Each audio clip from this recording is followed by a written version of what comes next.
Mi novia dijo, saldré con mi ex para cerrar ciclos, espero no te incomode. Cuando regresó a casa, el que había cerrado un ciclo era yo.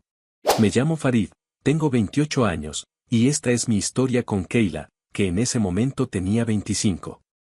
Llevábamos poco más de 2 años juntos. Nuestra relación no era perfecta, pero tampoco era caótica. Teníamos rutinas, acuerdos, discusiones normales y planes a futuro que, al menos para mí, se sentían sólidos. Vivíamos juntos desde hacía 6 meses, compartíamos gastos, tiempos y silencios. Yo confiaba en ella, y hasta ese punto, nunca me había dado razones claras para no hacerlo. Una noche, después de cenar, mientras estábamos sentados en la sala viendo algo sin prestar demasiada atención, Keyla dejó el teléfono boca abajo sobre la mesa y me miró de una forma que no supe interpretar en ese momento. Me dijo que su exnovio había vuelto a escribirle. No lo dijo con nervios, ni con culpa, ni con dramatismo. Lo dijo como quien comenta algo incómodo pero inevitable. Pregunté cuándo había sido. Me respondió que hacía unos días. Pregunté si había seguido la conversación. Me dijo que sí, un poco. Mi reacción fue inmediata y directa. Le dije que lo bloqueara. No levanté la voz ni hice un escándalo. Simplemente le expliqué que no veía ninguna razón válida para que siguiera hablando con alguien que ya no formaba parte de su vida, y menos alguien que había sido tan dañino para ella en el pasado. Ella asintió. Dijo que tenía razón. Que lo iba a bloquear de inmediato. Incluso tomó el teléfono frente a mí y me mostró la pantalla, como para tranquilizarme. Yo quise creer que el tema había quedado cerrado ahí. Pero no fue así. En los días siguientes, Keyla empezó a mencionar a su ex de forma esporádica. No como si estuviera presente, sino como si fuera una historia inconclusa que necesitaba contexto. Al principio pensé que solo estaba procesando algo viejo. No me pareció grave. Me dijo que él le había escrito para decirle que había cambiado. Que llevaba años yendo a terapia. Que había aprendido a reconocer sus errores y que necesitaba pedirle perdón en persona, no por volver, sino para arreglar las cosas consigo mismo. Eso fue exactamente lo que dijo ella. Yo lo recuerdo porque me pareció una frase cuidadosamente construida. Yo conocía la historia de ese hombre. Keyla me la había contado desde el inicio de nuestra relación. No con lujo de detalles morbosos, pero sí con claridad. Había sido una relación marcada por los celos extremos, el control constante y el consumo excesivo de alcohol. Él revisaba su teléfono, decidía con quién podía hablar, se enfurecía si ella tardaba en responder mensajes. La aisló poco a poco de amigos y familiares. La relación terminó de la peor manera. Una noche, después de beber, él la golpeó. Hubo testigos. Hubo denuncia. Hubo cargos penales. Ella pasó meses intentando reconstruirse emocionalmente después de eso. Por eso, cuando Keyla me hablaba de su ex con un tono casi reflexivo, algo en mí se tensaba. No podía conciliar la imagen del hombre que ella me había descrito con la versión que ahora parecía querer presentarse como redimida. Le dije que no me parecía una buena idea. Que no tenía nada que ganar volviendo a abrir una puerta que tanto le había costado cerrar. Que el perdón no necesitaba ser presencial y que, si realmente había cambiado, debía respetar sus límites y su vida actual. Ella me escuchaba, pero no sentía que realmente me oyera. Empezó a decir que quizá verlo podría ayudarla a cerrar un ciclo. Que no se trataba de volver con él, sino de entender. Que necesitaba comprobar por sí misma si esa persona ya no existía. Usó la palabra sanar. Yo no le prohibí nada. Nunca he creído en imponer decisiones. Pero sí fui claro con cómo me hacía sentir la idea. Le dije que me incomodaba. Que me ponía en una posición extraña. Que no entendía por qué necesitaba ese encuentro ahora, después de tanto tiempo, y estando en una relación estable. Ella respondió que no quería vivir con la duda. Que no quería cargar con rencores no resueltos. Que él insistía mucho en que había cambiado y que solo quería pedir perdón. Cada vez que hablábamos del tema, sentía que mi postura quedaba reducida a un obstáculo emocional que ella debía convencer, no a un límite que debía respetar. Yo pensaba en algo muy simple: si alguien te golpeó, te humilló y te destruyó emocionalmente, no necesitas escucharlo para seguir adelante. Pero también entendía que cada persona procesa el trauma de forma distinta. Lo que no entendía era por qué ese proceso tenía que involucrarlo de nuevo. Kayla empezó a insistir. No de forma agresiva, pero sí constante. Me decía que yo estaba exagerando. Que ella sabía cuidarse. Que no iba a pasar nada. Que solo sería un café. Que no podía vivir toda su vida definida por lo que él fue en el pasado. Yo le recordaba que el pasado no desaparece solo porque alguien diga haber cambiado. Que la violencia no se borra con años de terapia si no hay un respeto absoluto por los límites. Ella, entonces, decía que precisamente por eso quería verlo. Para comprobarlo. Ahí fue cuando empecé a sentir que algo se estaba desplazando lentamente entre nosotros. No era celos. Era una sensación de estar quedando fuera de una decisión que, de algún modo, también me involucraba. Le pregunté si lo había bloqueado realmente. Dudó antes de responder. Me dijo que no, que lo había silenciado, porque él seguía escribiéndole cosas importantes. Esa respuesta me dejó frío. No levanté la voz. No hice un drama. Pero sentí una mezcla de decepción y alerta. Le dije que eso no era lo que habíamos acordado. Ella respondió que no había prometido nada, que solo había dicho que lo pensaría. Discutimos. No fue una pelea explosiva, pero sí tensa. Ella defendía la idea de que este encuentro podría ser algo bueno para ella. Yo defendía la idea de que no todo lo que parece sanador lo es realmente. Al final, la conversación quedó suspendida. No se tomó ninguna decisión definitiva esa noche. Solo quedó flotando una posibilidad que yo no quería aceptar, pero que ella parecía estar cada vez más dispuesta a concretar. Después de aquella conversación, Kayla dejó el tema en silencio. No volvió a mencionar a su ex durante varios días. Yo interpreté eso como una señal positiva, o al menos como una pausa necesaria. Nuestra dinámica volvió, en apariencia, a la normalidad. Desayunábamos juntos, hablábamos de cosas cotidianas, veíamos series por la noche. Nada parecía fuera de lugar, pero yo sentía que algo estaba contenido, como una conversación que no se había terminado del todo. Aún así, decidí no insistir. Pensé que presionarla solo haría que se cerrara más. Parte de confiar en alguien también implica darle espacio para ordenar sus propios pensamientos, o al menos eso creía en ese momento. Pasaron unos días así. Yo, por mi parte, había estado planeando algo sencillo pero especial. Esa noche en particular estaba pensada como una noche tranquila. Habíamos acordado ver una película juntos, una de esas que llevábamos semanas posponiendo. Yo incluso había ido al supermercado con antelación, pensando con cuidado qué preparar para cenar. No era una fecha especial en el calendario, pero para mí tenía valor precisamente por eso. Era un momento compartido, íntimo, sin necesidad de grandes gestos. Estaba en la cocina, concentrado en cortar verduras, cuando escuché sus pasos acercarse. No levanté la vista de inmediato. Pensé que venía a preguntarme algo o a sentarse a conversar mientras terminaba. Entonces dijo: «Me tengo que ir». Levanté la cabeza, sorprendido. «¿Cómo que te tienes que ir?», pregunté. Pensé que hoy nos quedábamos aquí. Íbamos a ver la película. Ella evitó mirarme directamente. Se apoyó en el marco de la puerta, cruzó los brazos y suspiró, como si lo que iba a decirle a continuación ya estuviera decidido desde antes. «Lo siento», dijo, «pero debo verlo». Sentí un vacío breve, una especie de desconexión. Aún así, pregunté, aunque ya intuía la respuesta. «¿A quién?». «A mi ex», respondió. «Sé que no te gusta la idea, pero tengo que hacerlo. No quiero vivir con la duda». Dejé el cuchillo sobre la mesa con cuidado. No hice ningún movimiento brusco. Solo la miré.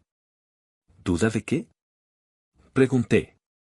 Ella tardó unos segundos en responder. Fueron pocos, pero suficientes para que yo entendiera que lo que iba a decir no era algo improvisado. «Duda de si hice bien en dejarlo».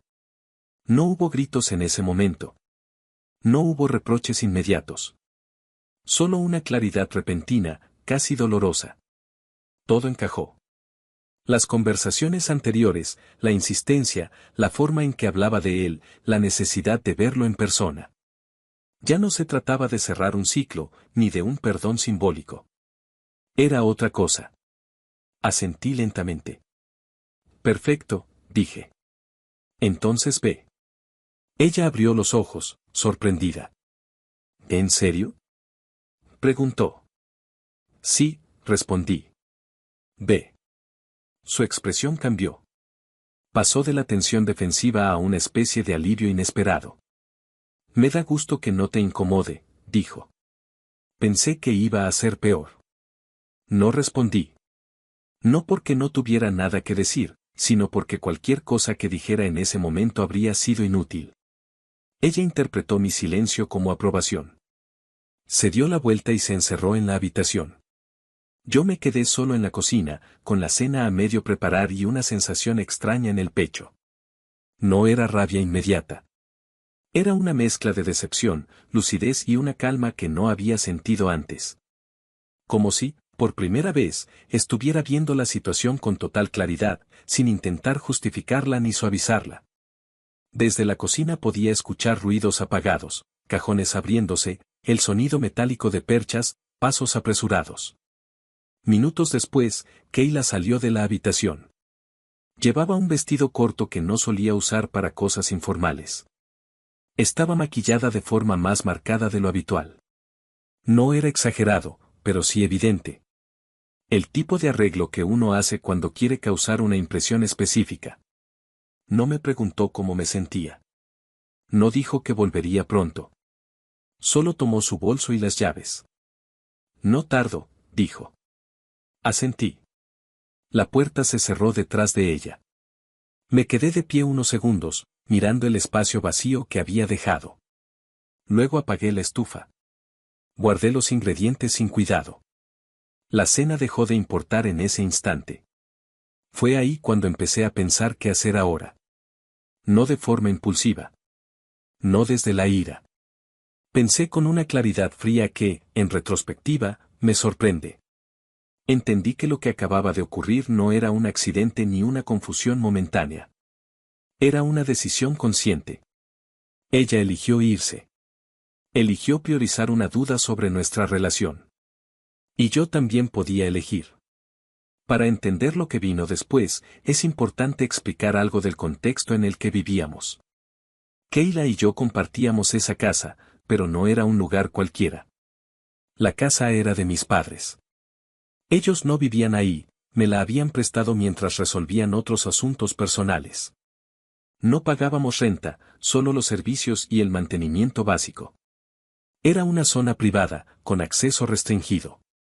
No cualquiera podía entrar. Se necesitaba autorización en la entrada, un registro previo, o que alguien desde dentro confirmara el acceso. Eso nunca había sido un problema. De hecho, era una ventaja en términos de seguridad y tranquilidad. Pero esa noche, ese detalle adquirió otro significado. Me senté en la sala y repasé mentalmente todo lo que había pasado en los últimos días. Las conversaciones, las justificaciones, las omisiones. Pensé en la frase que había dicho, duda de si hice bien en dejarlo. No era una duda abstracta. Era concreta. Directa. Y, para mí, definitiva. No me sentí traicionado solo por el hecho de que fuera a verlo. Me sentí desplazado. Como si nuestra relación hubiera pasado a segundo plano frente a una historia que, se suponía, ya estaba cerrada. Ahí fue cuando tomé una decisión. No fue una idea que surgiera de la nada. Fue la conclusión lógica de todo lo anterior. Si ella necesitaba resolver su pasado para saber si había hecho bien en dejarlo, yo no iba a quedarme esperando el resultado como si fuera una opción provisional. Quería hacer algo claro.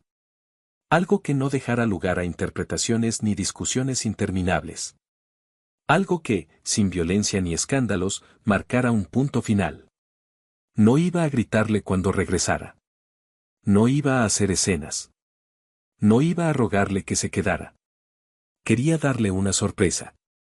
Una que no olvidara. Mientras la noche avanzaba y la casa permanecía en silencio, empecé a preparar todo con calma. Cada paso tenía un propósito.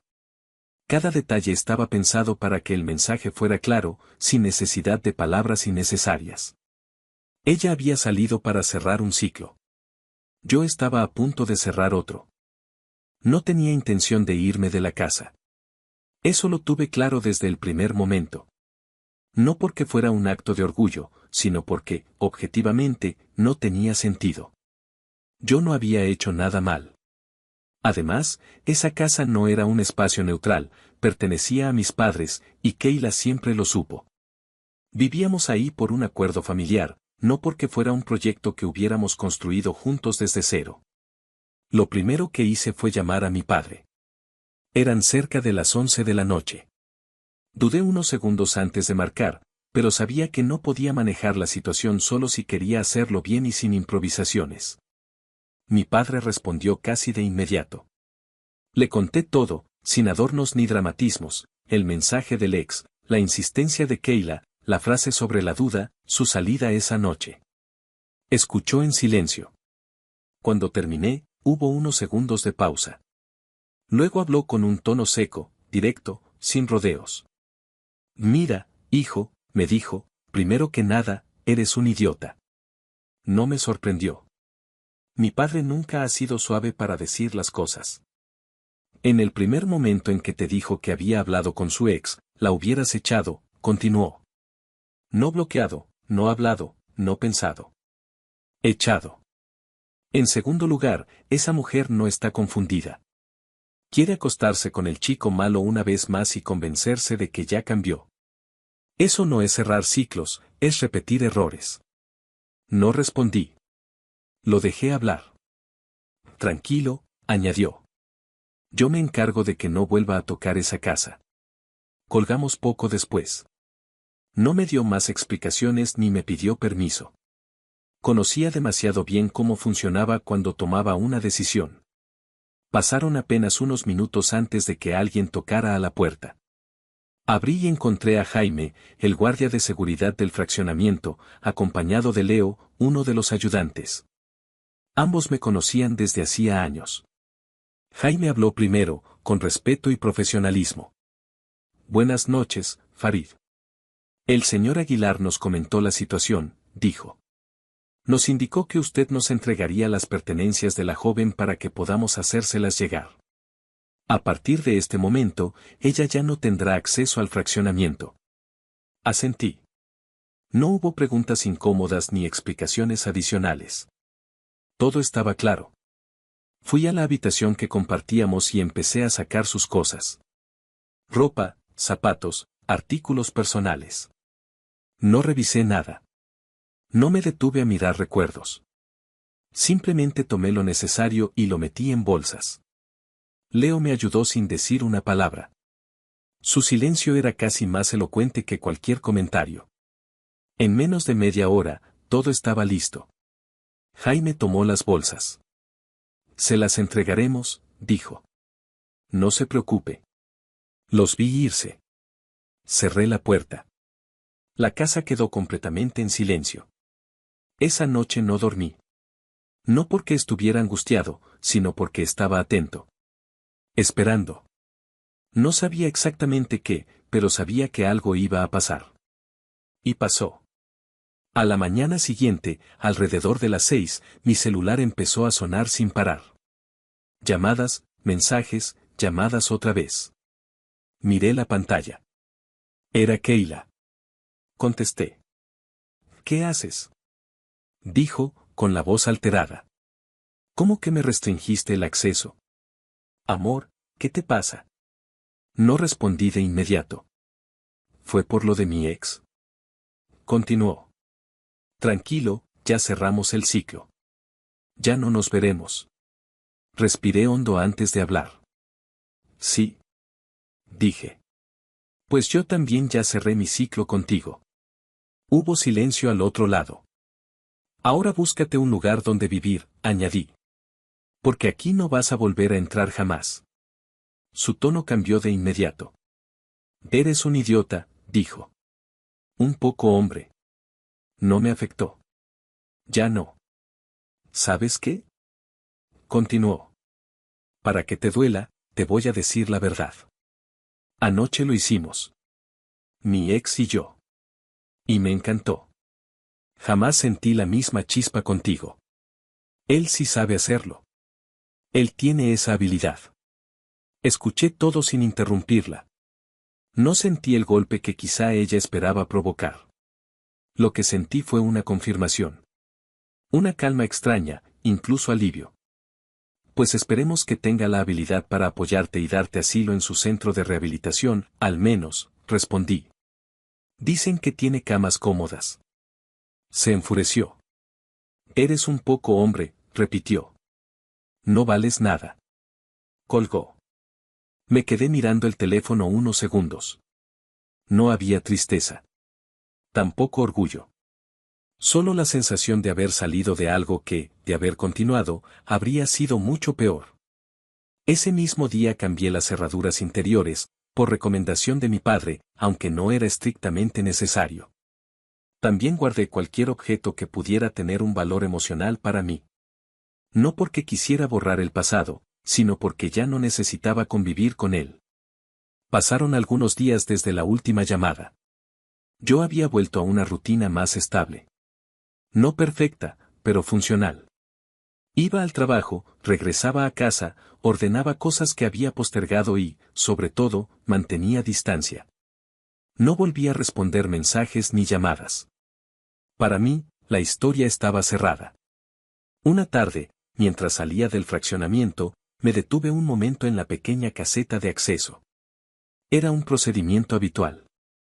Bajé un poco la ventanilla para intercambiar unas palabras con el guardia. Todo era normal. Demasiado normal. Entonces los vi. Keila estaba ahí, junto a él. A su ex. Estaban fuera del perímetro, cerca de la reja exterior. No deberían haber estado ahí, pero el acceso principal daba a una vía pública y cualquiera podía detenerse del otro lado. No hubo advertencia. No hubo palabras previas. De pronto, escuché el primer golpe seco contra el costado del auto. Luego otro. Y otro más. Piedras. Estaban lanzando piedras contra mi coche. Instintivamente subí la ventanilla y me cubrí el rostro. Escuché el sonido del vidrio resistiendo, el metal recibiendo impactos. Cuando levanté la vista, los vi correr. Ambos. Keila y él.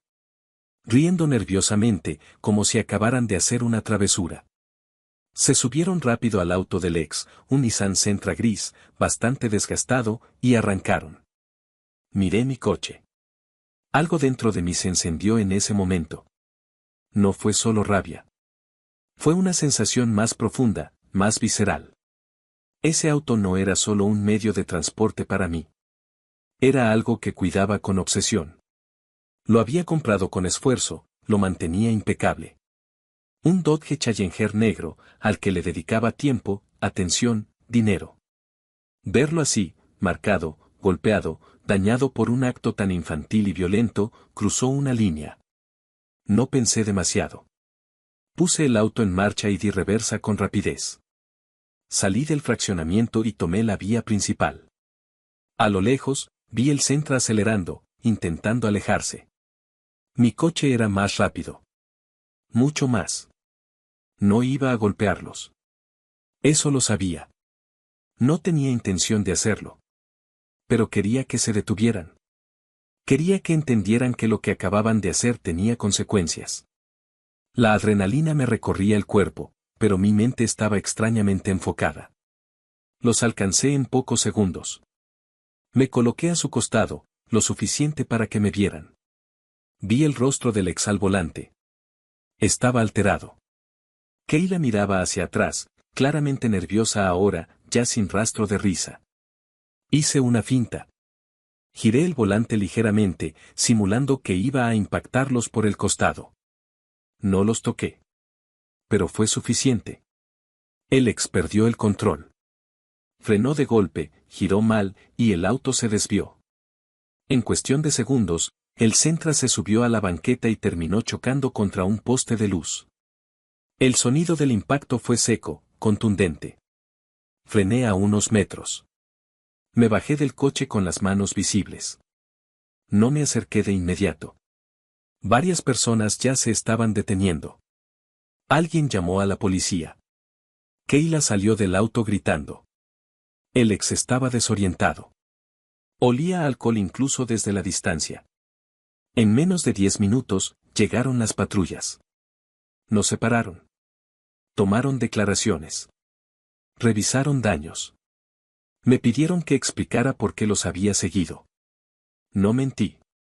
Expliqué lo ocurrido desde el inicio, el ataque con piedras, la huida, la persecución breve. Admití la finta.